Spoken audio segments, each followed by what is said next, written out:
Here's how to fix the date and clock if they're missing on your Mac menu bar. Now, if you're used to seeing at the top right, maybe the exact date, the exact time, AM, PM, maybe the seconds, I'll show you how to get all of that. But first, hit the subscribe button down below. It really helps me out. Thanks, guys.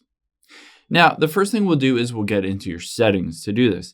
And the easiest way to do so is to go to the top left and we'll tap on the Apple icon. Once we're in the Apple icon, we can scroll down and we'll just choose System Settings from here.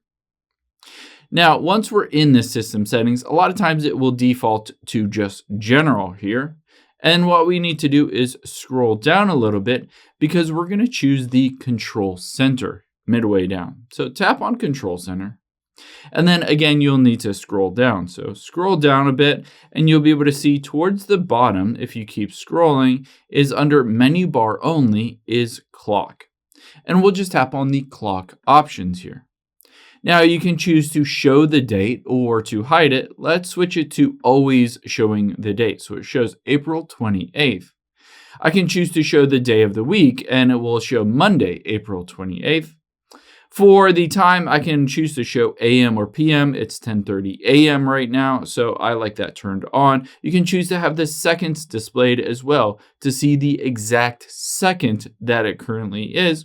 And then you can do other stuff like flash the time separators, announce certain times, or of course you can change this clock from digital to analog if you're okay with just the quick symbol and be able to tell the time from that. I hope this helps. If it did, hit the like button down below and leave a comment if you still have any questions.